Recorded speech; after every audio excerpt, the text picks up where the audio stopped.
For 8 consecutive nights, people in Tehran have defied authorities to protest over the death of Mahsa Amini. The 22-year-old died in custody last week after being arrested by so-called morality police. She'd allegedly violated the country's policy on headscarves. But women who are at the heart of this protest continue to defy the authorities, burning headscarves, cutting their hair, and walking in the streets of the capital without a hijab. Across Russia, there's a growing sense of alarm, even anger, at the call-up of reservists to fight in Ukraine. A victory for the far right. Giorgia Meloni is set to become Italy's first female Prime Minister. It's Monday, September 26, 2022, and welcome back to GoodFellows, a Hoover Institution broadcast examining social, economic, political, and geopolitical concerns. I'm Bill Whalen. I'm a Hoover Distinguished Policy Fellow. I'll be your moderator today, and I'm glad to report that I'm joined by our full complement of GoodFellows. That would include the historian Niall Ferguson, the economist John Cochrane, the geostrategist Lieutenant General H.R. McMaster. They are Hoover Institution Senior Fellows all. John Cochrane, we're going to start with you today because we're going to go across the pond to Great Britain, where the funeral is over and now England is back to business, which means that Liz Truss, the new British Prime Minister, has come out with what we would call Trussonomics. John, can you briefly take us through what Liz Truss's plan is to restore the British economy? Well, we'll see. There's a campaign plan, and that's where there's what's starting to get going, and we'll see where it ends up. The left has proclaimed a new funeral for the UK economy, I think, much too quickly. She came in, I looked up on Politico, there's 160 points they summarized about her campaign pledges. So we'll see where it goes. The headlines, of course, are not tax cuts, but scrapping planned tax increases, which the left predictably went nuts about. But I think under the headline is a program for deregulation going forward, which is, I think, much more interesting. The tax cuts are small. Come on, guys, 45% down to 40% on the top marginal income tax rate. This isn't Reaganomics who cut it from 70% to 28%. I looked up a little bit on taxes. The idea that UK is now a under-taxed country is kind of funny. Government spending is still 50% of GDP. Somebody somewhere is paying half their income in taxes. On top of the now 40% giveaway to the rich, there's also a 20% value-added tax, 10% to 10% to fund the health insurance scheme, and so on and so forth. So these are small, really, in the big scheme of things, although very significant. The idea that her idea is we're going to get back to growth by removing the distortions of taxes and by getting rid of a lot of regulations that are standing in the way of growth. One of the unnoticed things I saw was a plan, I don't know if it's enacted yet, that all of the EU regulations that had automatically been adopted by the UK now were going to be scrapped unless the UK Parliament votes them back in again. So this kind of thing going on under the high scenes, I think, is the relevant thing. Now, of course, she started in office with this ridiculous idea to cap energy prices. Which, printing up money to pay to make people not see the calamitous effects of previous energy policies. I don't think that's as bad as seen, though. For the U.S., price controls are going to lead to lines. For the U.K., it just means they're going to import more energy from other places rather than other stuff. So I don't see it as quite the huge macroeconomic, we need more austerity now, given that you're spending 50% of GDP already. So the average tax rate's 50%. And I think the smaller stuff, which I hope Neil is on top of as well, coming in the future is going to be more significant. Neil? Well, I'm sure, John, that there are long run benefits to what's been done. And I'm not going to argue against lower taxes on a GoodFellows show. But the short run is the problem for Liz Truss and Kwasi Kwarteng, the Chancellor of the Exchequer. There's a reason markets are dumping sterling so aggressively that it's now very close to parity with the dollar.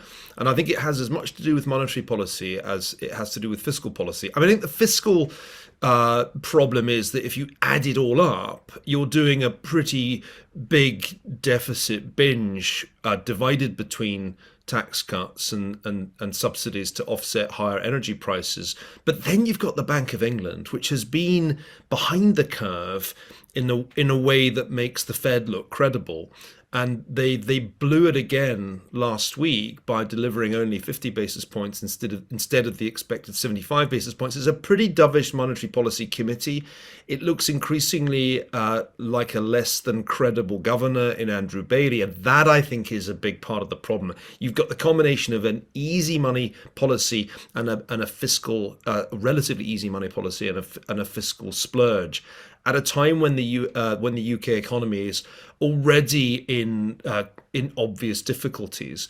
And I don't think there's an easy way out here. I mean, the bank might do an emergency rate hike. I don't think they will. They just issued a very lame statement this week. I think they're just going to let sterling take the strain and hope that the inflationary consequences of this devaluation aren't too bad. If they were to try and tighten monetary policy more aggressively, I think that would really throw a lot of very cold water on the UK consumer, mainly through the mortgage channel. So it's a mess, and a great time for our American listeners to plan that vacation in the UK, because you'll be really suddenly feeling like a Yank at the time of World War II with all the money. It's kind of fascinating to watch this. I'm not sure how well this plays out. Liz Truss has sold herself as the reincarnation of Margaret Thatcher, but you may remember Boris Johnson was the reincarnation of Winston Churchill, and how did that turn out? And my sense is that this is much less like the Thatcher years and much more like the disastrous boom and bust that Anthony Barber caused when he was Chancellor of the Exchequer back in the early 1970s. Well, I just want to say, like, if I can get this book manuscript done by February, I'm going to Six Nations, and this makes it even more attractive. So you there? Yeah, you'll have money in your pocket, but it's going to be cold in the hotel because they have the heat down. That's right. Yeah, bring 3 very warm sweaters with you. So question, gentlemen, you're not planning your weekend trip to go shop at Burberry's in London. Thatcher, remember, for in the 80s, for famously saying the lady is not for turning. This is in reaction to her talking about expected for her to do a U-turn on her policies, as though she says she's not for turning. Neil, HR, John, what do we know about Liz Truss in the way of toughness? Do we know that she is an iron lady, or is this a work in progress? Hey, I feel pretty good about it. Remember, she went to Moscow, and the Russians tried to embarrass her, to belittle her when she was the foreign minister. And I think that was a searing experience for her, as well as all of us who are witnessing the horrors in Ukraine. So I feel pretty good about continuity in British foreign policy. What I would like to see is more investment in UK defense capabilities and capacity. I mean, the British military has just shrunk to an extraordinary degree, in which it's still an extremely valuable member of the NATO alliance and an important actor from a military perspective internationally, but it just doesn't have the amount of force necessary to make a difference in deterrence and if necessary, responding to crises. Mm-hmm. Neil? The problem's not Liz Truss. I mean, Liz Truss is, I'm sure, going to stick to her guns. She knows that that's the only way that she can possibly proceed. It's the parliamentary party, the Conservative parliamentary party, that is for turning. They turned against Boris Johnson when he seemed to have become a political liability. Mm-hmm. There are those who think that they'll turn against Liz Truss. We're developing a kind of revolving door in number 10 Downing Street rather than the more conventional door. And I've heard speculation, I heard it even before Sterling fell off a cliff, that she might be gone by Valentine's Day next year. So that's what will do the turning, not the Prime Minister, but the parliamentary party and the revolving door in number 10. Is that a segue to Italian politics? Well, let me It should be, shouldn't it? After John gets his word in. Go ahead, John. You need character, but that's necessary, but you also need the possibility to exercise that character. So yes, will the Conservatives stick with her? Will the UK voters stick with the Conservatives at the next election? That's the big issue. But remember, back to, I'll play historian, both Thatcher and Reagan did not sail into office, wave a wand, deregulate, lower taxes, and economies boomed. They both went through very difficult early years. In fact, I was just rereading Tom Sargent, an economist, wrote an economic account of Thatcher's early years, where he thought it was all going to fall apart because she would not be able to stick to it through the inevitable recession, tough times. All of the forces of the media, intelligentsia, professional economists arrayed against her are going to be tough. So she will need character and she will need possibility. Yeah, fair point, John. And it's worth remembering that the last time sterling was this low against the dollar was when Margaret Thatcher was Prime Minister back in 1985. One final question about England, then we'll move on to Italy. Neil, what exactly is the winter of discontent in Great Britain?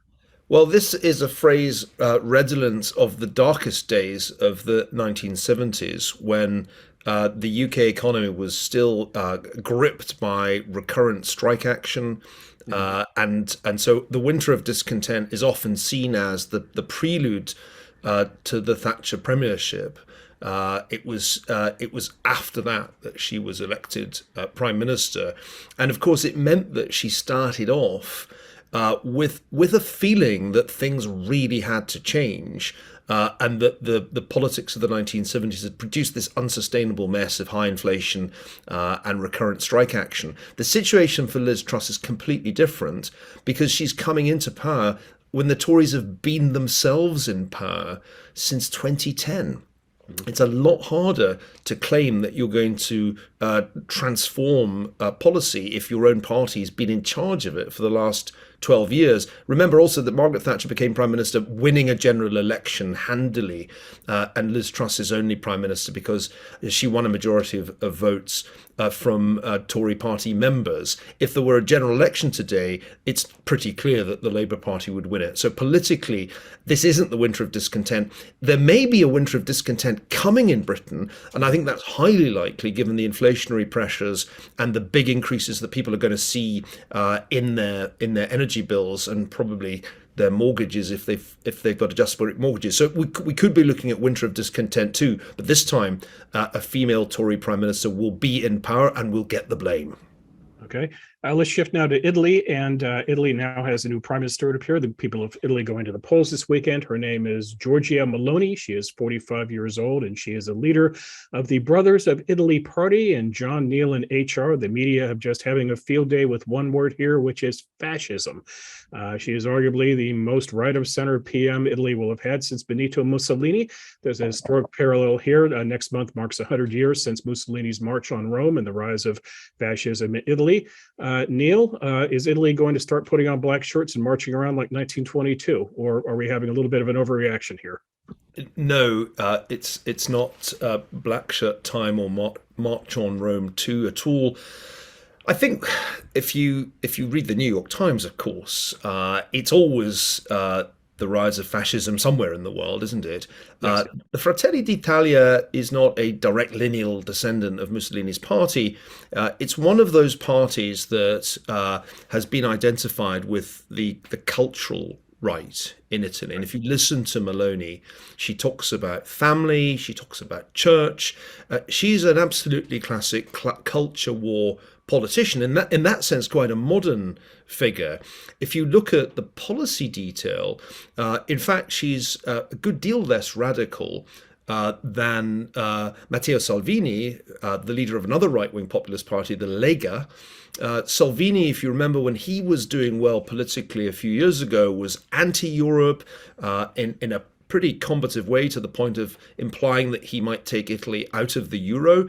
Meloni's not at all in that vein. She's distinctly centrist on economic policy, and she's also far from rocking the boat on Ukraine policy, whereas Salvini has often sounded like he's distinctly pally with Vladimir Putin, like Silvio Berlusconi. That is not at all Meloni's line. So I think this is to misrepresent her, to imply that somehow the fascists are in power in Italy. If you listen to a recent speech she gave, I actually was rather impressed by it, especially when she got to the quotation from G.K. Chesterton. So culture war is really what this is about. She's there campaigning for traditional values and using language that you might very well expect to hear from Ron DeSantis, the governor of Florida. Mm-hmm. I'll chime in next, and even more so than Neil. This charge of fascist is just ridiculous, and the left does bring it around. Fascism had a coherent ideology which was the ideology of we need one big man, or at the time, man, could be woman now, to run things. You don't hear a word about that, not even out of Trump. A coherent ideology of the dictator needs to run things, that Congress is too slow, I need to issue edicts. That doesn't come from Trump, that comes from other places.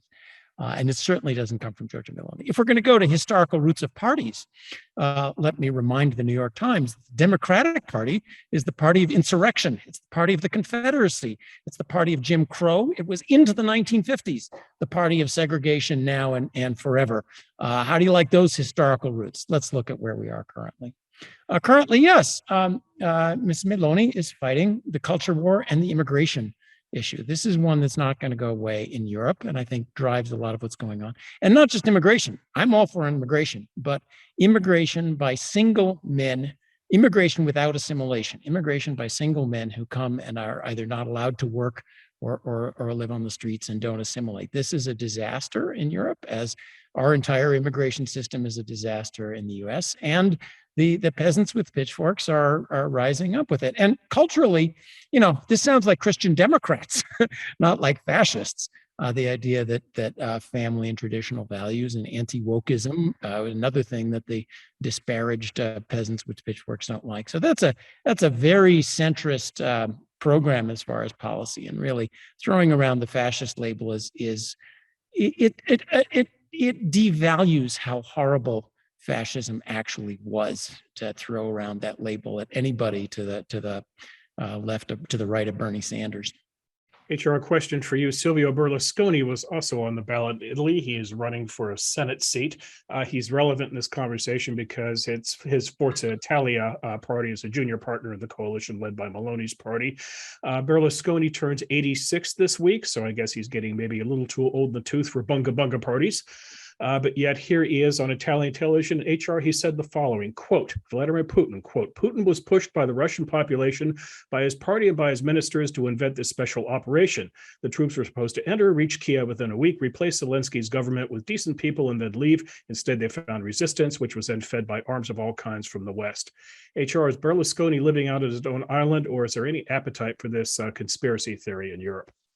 Well, there's an appetite for it, clearly, but it's only in fringe parties, and Meloni's not part of that, which is good. I mean, I really feel good about what her foreign policy is going to be. And I do think that there is this affinity among some far right or nativist and parties in Europe for Putin, because they see him as the way he liked to portray himself, right? As the often shirtless defender of Christianity and Western culture, but now it's so clear, right, that the greatest threat to Europe, the greatest threat to peace is Vladimir Putin, and so Berlusconi, he is on an island, and when people bandy about the terms like fascism, I mean, I think it's important to recognize what it is, right? It's the centralization of authority under a dictatorial government. Okay, Italy is pretty damn far from that, right? And then also it includes the violent suppression of any opposition, and what I think we've seen in Italy is an ugly at times, but a thriving democratic system of governance, and this is where I think we ought to all maybe bolster our confidence a little bit. And I know we'll talk probably about this a little bit later, but authoritarianism is brittle, right? And democracies are resilient, and democracies from afar. And when you read headlines, you think, man, things are really bad. And when you just a few months ago, if we were to look at China and Russia on the eve of the Beijing Olympics, you would think that, wow, they look strong relative to us, and they're declaring their victory in this new era of international relations. So I think that we ought to be confident, even as we look at the ugliness of Italy's parliamentary system, and of course with Meloni, maybe we'll see if she lasts 5 years, right? I mean, nobody lasts 5 years in Italy. So, but hopefully Italy can gain strength and marginalize these kind of fringe parties like Berlusconi's, and his time has come and gone. Let me chime in, though. Italy has a huge economic problem. Italy has not grown since 2010. Even the UK looks like an economic growth engine compared to Italy right now. It has proved incapable of reform. So I certainly hope Ms. Meloni hangs out a little bit with Liz Truss or Pierre Poilievre of Canada, or the nascent, the beginning to listen to, hey, we need some supply side reform here and get this thing growing, because Italy is also going to have, if not economic problems, just this continued slow decay. So can I ask you guys a question for John and Neil? So you had Draghi, right? I mean, he was if you're going to put somebody in charge of a failing economy, that's the guy you would pick, right? So what happened? Why did they lose faith in Draghi? And then what do you think Meloni could do differently from what Draghi, who really, I think if you look at an expert, right, and maybe turning around an economy and reasonable fiscal policy, was voted out, or at least the coalition collapsed underneath him. Well, I was just in Italy, HR, a few weeks ago, and it was, to me, kind of puzzling that Italy would ditch Mario Draghi just as an economic storm was going to break. Seems like the wrong time to get rid of somebody with that much international credibility. The former ECB president, the man often seen as having saved the euro during the financial crisis. And I think the answer to the question is that the Italian political class just couldn't bear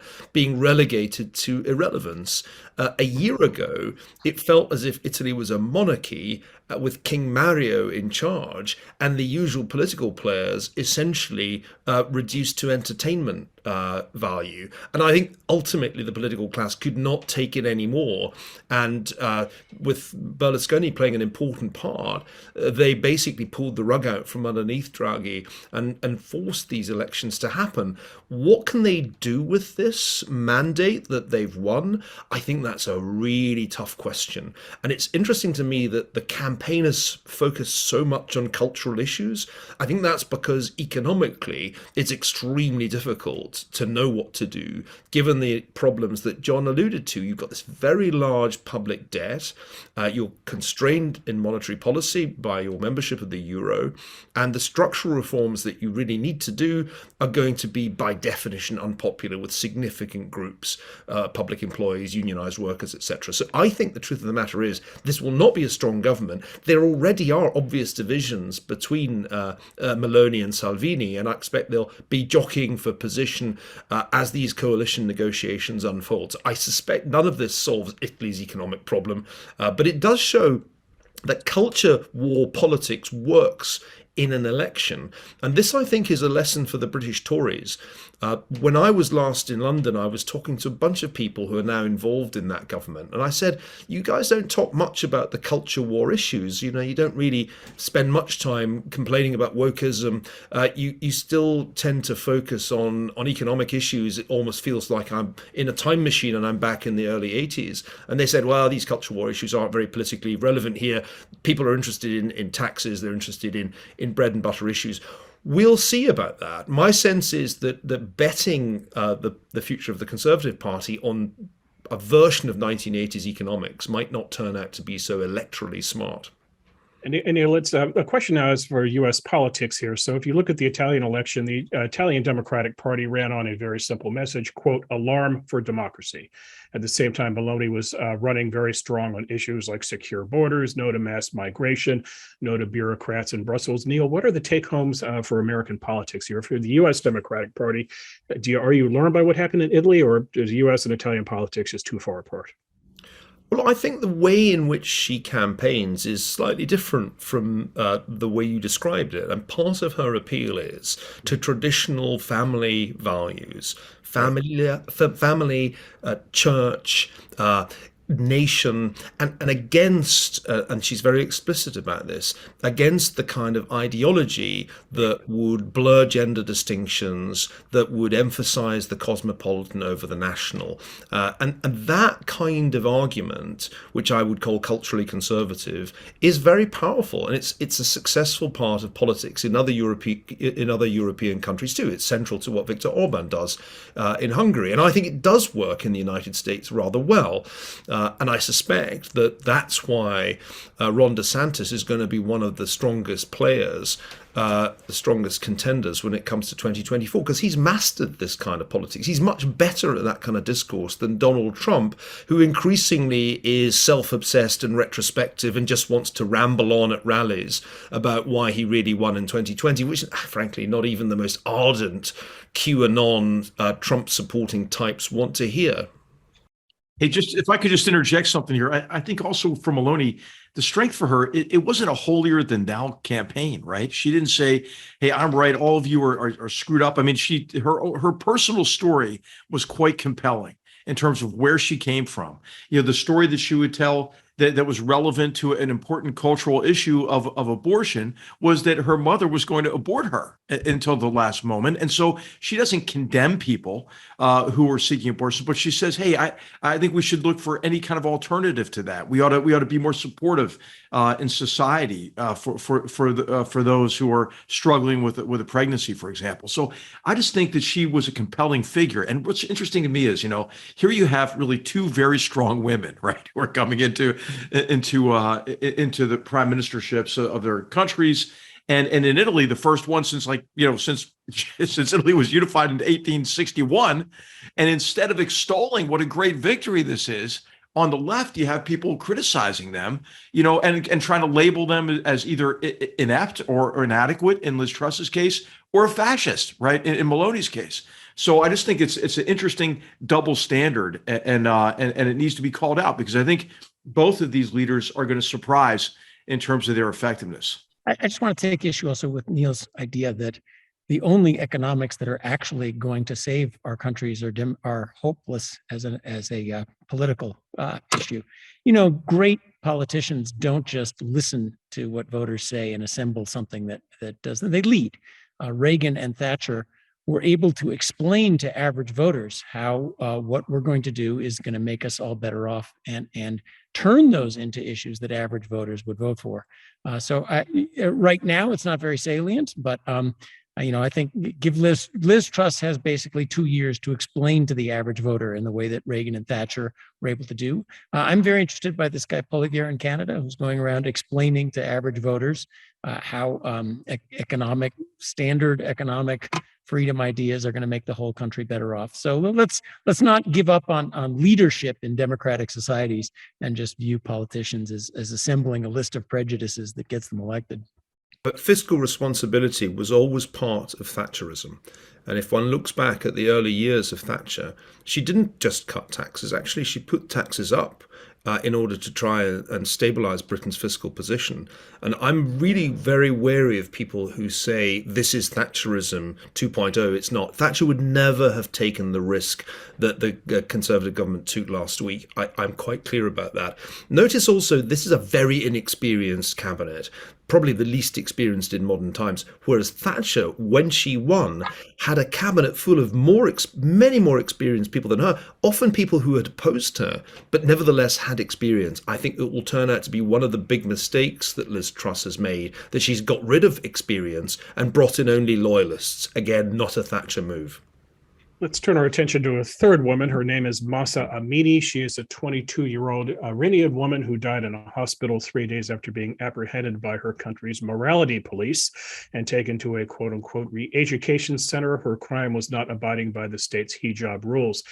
Gentlemen, since her death, there have been protests across Iran. I believe we're in day 10 or 11 right now of the protests.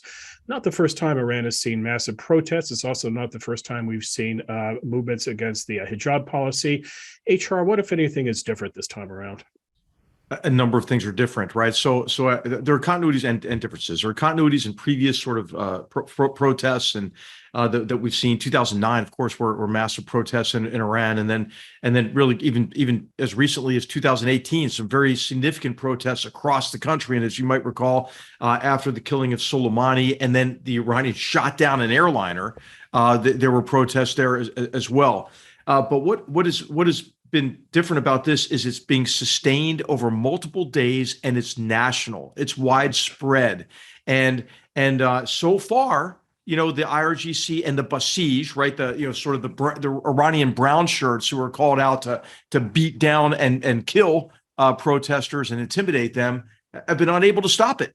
And I think that what you have is a corrupt regime that has been determined to extend and tighten its grip on power at the expense of the Iranian people, and to continue to its 4 decades long proxy wars against its Arab neighbors in Israel, the United States, and others. And so I think the people are tired of it, and this tragedy of this woman's death, who was beaten to death for not wearing a hijab properly, has been an important spark here. And I think that, stability in Iran is a myth, right? And I think this could be the beginning of the end. And of course, it's going out on a limb to predict the end of an authoritarian regime, because they always surprise us, right? Whether it's the Kim family regime in North Korea, or Maduro in Venezuela. These states look like impossible. Like, how could it survive? But I do think that there is tremendous diversity in Iran, and a very rich culture that is inconsistent with the theocratic dictatorship. And I think we're seeing the beginning of the end of that dictatorship. Mm-hmm. Neil? Well, I wish that were true. I mean, from your lips to God's ears, HR. The trouble is that this regime has, if anything, a larger and more powerful repressive apparatus than it's ever had. The sheer numbers that they can deploy against demonstrators are the thing that make me somewhat pessimistic. I would love nothing better than for this disgusting regime to be swept from power. But we've seen, as Bill said, demonstrations before, and we've also had to watch with anguish as they've been crushed. It takes an awful lot of courage to confront the theocratic fascists in the way that so many women and men have been doing in cities all over Iran in the past days. But the key issue in any situation like this is not, are there crowds in the street? The history lesson is as follows: that the revolution succeeds, the regime falls when its security forces divide and turn at least partly against it. And I'm not yet seeing that happening in Iran. Until I see some signs that the various forms of secret police, until I see the repressive apparatus begin to unravel, then I won't believe that dawn has finally broken in Iran. Alas. If I could just interject, first of all, I agree completely with you. I'm being maybe overly optimistic here, but I think also what's significant is really that, look at the scale on the map like we had to in Ukraine, right? It's tough for the Iranian regime to maintain security in all of Iran. And you see the Kurdish groups now who are actually armed, which was different from what most of the country, are taking advantage of this opportunity. So you're absolutely right. We need to watch it. We need to look for some really critical indicators of, I think, indicator number one is fissures within the security apparatus. Do we see any shift in the security apparatus, at least against the government, or at least not carrying out the orders to brutally suppress these protests? And if I could add, between the security apparatus and the others who support the regime, when do they stop believing their own propaganda? I mean, the fall of the Soviet Union was classic. It was clear that nobody believed it anymore, that it was rot. And then there comes a moment when there's, I'll go halfway between you guys. If there's a crowd of 1,000 and the police are willing to shoot 10 of them, the crowd disperses and it's over. When does it fall apart? When there's a crowd of 1 million and the soldier ordered to shoot into the crowd says, I'm not shooting at women because they don't, and because I know it's empty. I know how horrible it is to shoot people because they won't put something on their head. And then that's the balance of forces. But that's what I'm curious if both of you have to what extent is this understanding that it's a rotten regime, that it's ideological foundations, do the security forces still believe in what they're doing? Are we at the moment when a soldier could be confronted with a large crowd and say, I'm not shooting into that crowd, and then it all unravels? Well, I'll quote a friend of mine who was an Iranian American who was imprisoned by the regime for some years. after he made the mistake of going to Tehran, thinking that he could achieve bridge building between the US and Iran. And he said to me, not long after he'd been released, expecting this regime to fall is like expecting the Soviet Union to fall in the 1950s. You're too early. It's not that rotten. There are still believers. And I was very struck by that. And let's face it, he knew whereof he spoke. His point was that in all of his time in jail, he had encountered zealous belief in the ideology of the Islamic revolution. And that's the thing that makes me somewhat pessimistic. I don't think we're anything close to the Soviet Union in the 1980s. That may be some time away. Mind you, HR, normally you're the optimist. I'm going to out-optimist you today. I think we shall all live to see not only the fall of this regime, but also the fall of Putin in Russia, and I think the crumbling of the power of the CCP in China. I think we'll live to see that. I don't think it's going to happen this year, but I think we'll live to see it.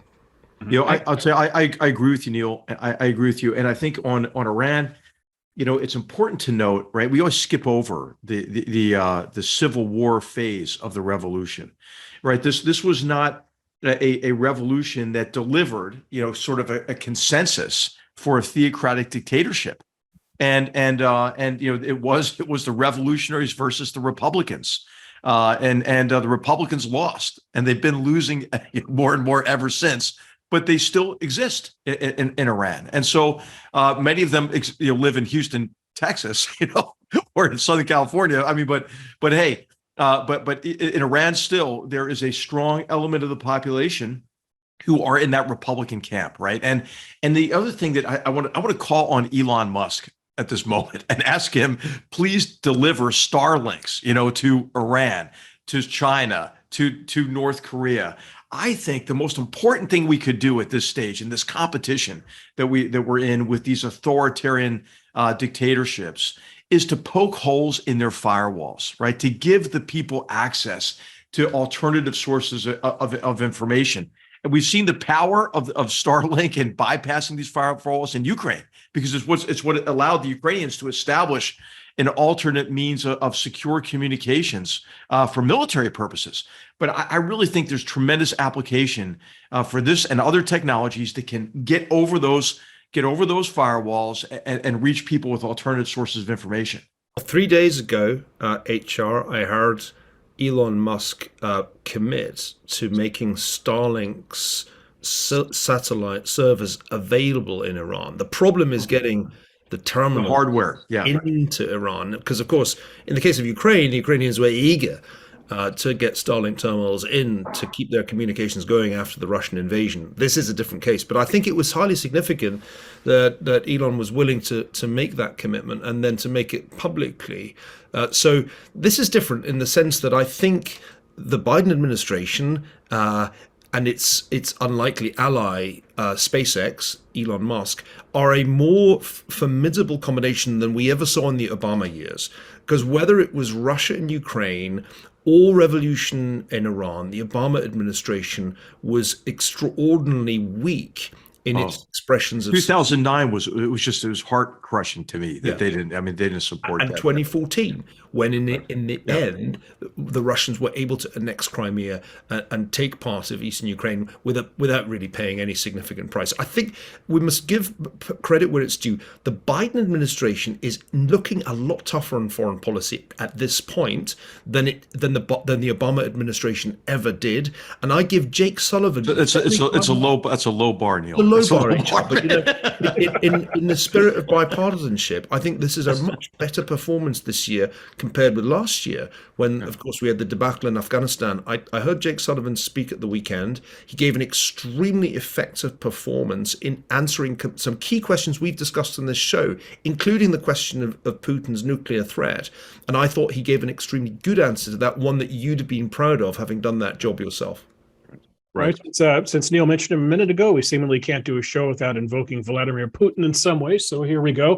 Mr. Putin is in the news this morning. He has granted Russian citizenship to Edwin Snowden, who is the former U.S. intelligence contractor who exposed all kinds of secrets at the NSA, then fled to Russia. Congratulations, Mr. Snowden. You're 39 years old. I hope you're not going to have to take up a rifle now and fight Ukraine. It's a question I would have if I'm becoming a Russian citizen.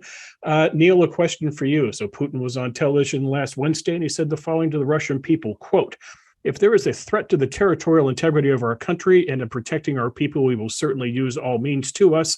I am not bluffing." Now, George W. Bush famously looked in Putin's eyes and saw his soul. Neil, you can read Putin's lips. Is he bluffing? Well, first of all, acquiring Russian citizenship in 2022 seems to me like acquiring a badge of dishonor, especially at a time when so many young Russian men are trying to get the hell out of Russia to avoid being sucked into Putin's war. Putin's threat, which he's made obliquely more than once, that he could escalate to the use of tactical nuclear weapons, I think is a bluff. Or rather, it's not a bluff, but he's going to be deterred, as President Zelensky said yesterday. I think this is a correct analysis. When this question was put to Jake Sullivan over the weekend, he, of course, was not specific about what exactly the United States would do. We have communicated directly, privately, to the Russians at very high levels that there will be catastrophic consequences for Russia if they use nuclear weapons in Ukraine. We have been clear with them and emphatic with them that the United States will respond decisively alongside our allies and partners. And we have protected those communications, which we have done privately to the Russians, but they well understand what they would face if they went down that dark road. I take that to mean, HR, I'll be interested in your views, that we would not necessarily consider a nuclear response, but we would hit the Russians with a massive conventional and presumably cyber and other response. And that response would be absolutely devastating. And that is the reason why I think Putin will not risk using a tactical nuclear weapon. I'm not even clear what good that would do him at this stage in the war. But that's my take. HR, what are your thoughts? Yeah, he said, you're right. He delivered very strong messages on Face the Nation on Sunday. He said it would be catastrophic for Russia. And there are options available to President Biden that are non-nuclear that would be catastrophic to Russia. We talked about this, I think, several months ago, Neil, where in an episode in which I just pointed out, hey, we have to make clear to Putin that if you use a nuclear weapon, it's a suicide weapon, and we could ensure that is the case with means short of a nuclear response. And if you just think about really Russia and how vulnerable Russian assets and interests are, I mean, look at Transnistria, right? Where you think, okay, Dnistria, where you have Russian forces that are a threat to Moldova. Well, they're pretty isolated. Look at the Black Sea Fleet. I mean, that would take about 20 minutes to deal with. How about Latakia and positions in Syria or East? I mean, how about the situation in Belarus? Fill in the blank, right? I mean, can you imagine the numbers of difficulties we could make for Russia, like right now, as they are overextended and kind of spent in Ukraine? So, I think as we've mentioned, I've mentioned many times here, and we've talked about, the person who should fear escalation more than anyone else in the world, vis-a-vis the war in Ukraine, against Ukraine, is Vladimir Putin. And I just want to chime in on the same theme, but slightly different points. I agree. It's a bluff for a couple of reasons. One, notice Putin isn't already doing a lot of things he could do. So we talk about the oil. He shut off the oil pipeline. We should give some credence to the propaganda that says he did it because he couldn't get the parts to make the damn thing work because of sanctions.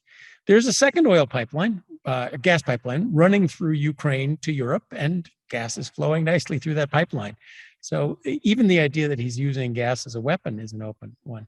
He is not targeting places where NATO is training Ukrainian troops. He's very careful. He could lob missiles into Polish bases. So he's not now doing all the things he could do. A nuclear weapon, I've been reading some interesting things about them, which I hope HR will give us some more technical on what it does. A tactical nuclear weapon makes a big bang in a small place. It is not useful as a weapon of terrorism. Let's be clear. Right now, Putin's strategy is he's losing in the battlefield. So he's going to try to do what Germany tried to do in the Blitz in London and the US Air Force tried to do in Germany, which is to terrorize the civilian population into not supporting a regime. And we know from history that never works. Nuclear weapons, tactical nuclear weapons, are pretty bad at this. Ukraine doesn't have it's not useful militarily. There aren't big concentrations of troops that he could hit with it. A tactical nuclear weapon doesn't destroy a city. So it's even not even particularly good as terrorism. And it would be the Pearl Harbor. I think it is abundantly clear for all of us that even a useless tactical nuclear weapon, by sending the nuclear weapon up, that pulls the gloves off. And we should give thanks that our situation is so much better than it was at the outbreak of World War I and World War II. If US, I think it's abundantly clear what the Russian army is right now. And if the US and NATO pulled the gloves off, this war could be over in 3 days. Put HR and the US, let's just start giving them air defenses. Let's put NATO airplanes over the skies of Ukraine. If we wanted to, we could roll into Moscow in a week. The overwhelming advantage in conventional forces that NATO has is, I think, that is both a fact and that is, of course, the response. No, we're not going to murder millions of Russians with strategic nuclear weapons, but we are going to actually start fighting this war, and it would be over very quickly. And that's a wonderful situation to be in compared to World War I and World War II. That it's just waiting. Before we get too carried away with wonderful, let me just say, this ends. Where does this end? This has to end with Putin losing, and that's how does Putin lose? With or without a palace coup is the interesting question. Well, that's what I was going to say, John, because at the moment, although we are giving the Ukrainians enough weaponry and financial support to prevent them losing the war, I don't think we're giving them enough to win the war. There's a window of opportunity right now, but it's not going to stay open indefinitely. And that window of opportunity exists because the Russian army has suffered such heavy casualties, is clearly in a state of demoralization. If Ukraine had significant armor, and this is right up your street, HR, then their offensive operations in Kherson would be quite likely to succeed. They don't, and that's why they're making relatively slow progress in the south. The Russians still have a significant advantage in artillery. And when I look at the situation, and I've been pondering this a lot over the weekend, what I see is a rather unsatisfactory state of affairs in which Ukraine is courageously pushing the Russians back, but can't really decisively kick them out of the south of the country because we are not sufficiently arming them. At the same time, the Ukrainian economy, as I think I mentioned the last time we talked about this, is in a very weak state, and they are not getting sufficient financial support, particularly from the EU countries. So I worry a little bit about where we'll be in just a few months' time. Clearly, it's going to take Putin a long time to recruit new armies and train those soldiers. It'll take many months before there really is a significant reinforcement of the Russian invasion force. But I'm not sure we're doing enough to take advantage of that opportunity to let Ukraine defeat Russia decisively, particularly in the south of the country. HR, do they need tanks? Hey, Neil, I couldn't agree more. And of course, try to think of any problem you can't solve with a tank. That's what I'd say, right? I mean, so, but of course, the range of capabilities they need are, mobile protected firepower and the ability to move infantry under armor. And it applies to Kherson, as you mentioned, but even more in the north, where you have the opportunity for more open maneuverability, especially after the ground freezes. And this creates opportunities to penetrate defenses because it's such a vast area. The Russians just can't defend everywhere. So once you make a penetration, though, right, you've got to be able to sustain the momentum of that offensive and then consolidate gains as you go along, and that's development of additional capacity, the size of the Ukrainian force.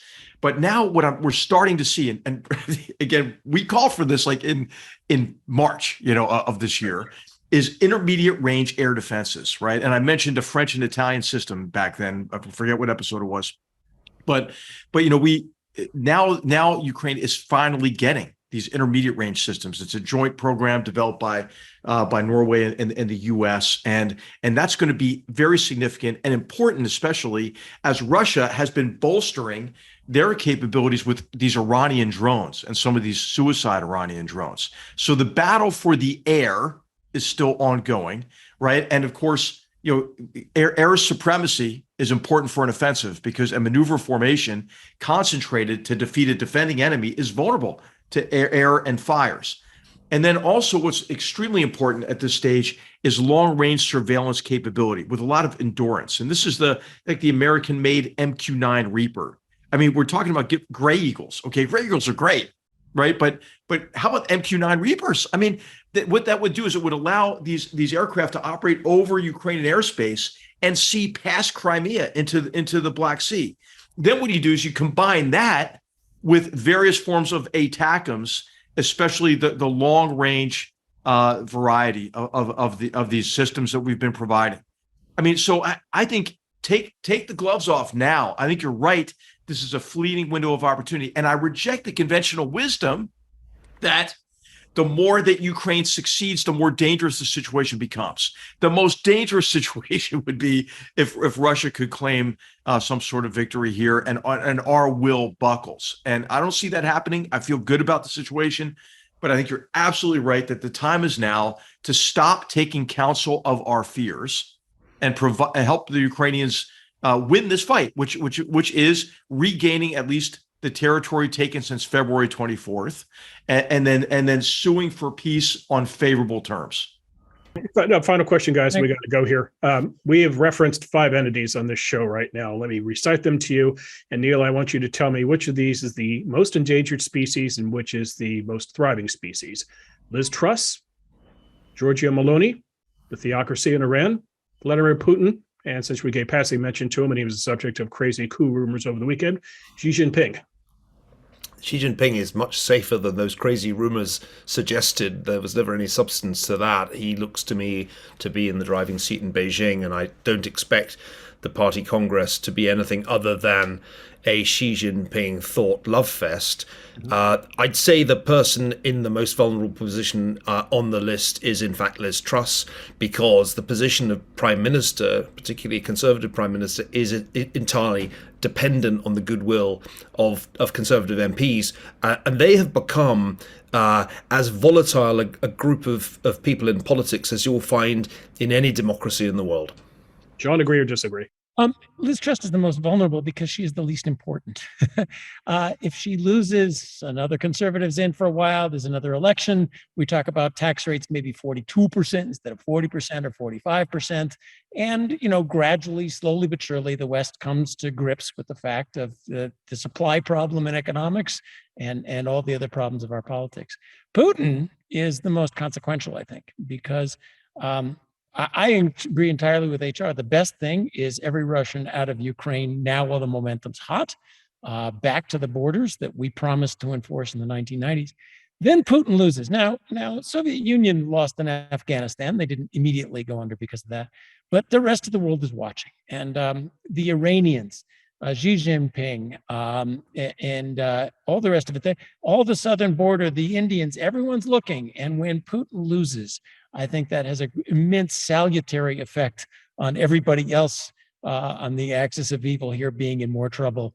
And people, people want to back the winner, and they're going to realize that side ain't winning and join the side that is. So I think I'm voting for Putin as being the linchpin, the most vulnerable and most consequential, because it makes all the other ones more vulnerable too.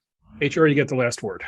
Yeah, I agree with John, and I think Meloni's going to surprise everyone with her staying power. I mean, I just been reading her speeches and watching her and listening to her personal story, and I think that I think that she will personify the strength of democracies relative to these authoritarian figures, who are in a really difficult position right now. These dictators are in a tough spot. And just go back a year ago from now, nobody would have thought that, right? Everybody was lamenting the demise of democracy and portraying these authoritarian regimes as in many ways superior to our democratic form of governance. Well, how's that working out? And we will leave it there for this episode. But don't worry, we'll be back soon with another episode of GoodFellows. To make sure you don't miss it, subscribe to the show. Get friends to subscribe to you, and rate us as well. We'd like to get lots of stars.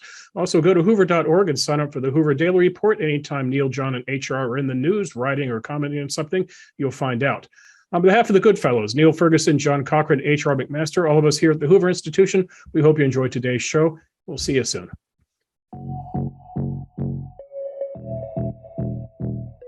If you enjoyed this show and are interested in watching more content featuring HR McMaster, watch Battlegrounds, also available at hoover.org.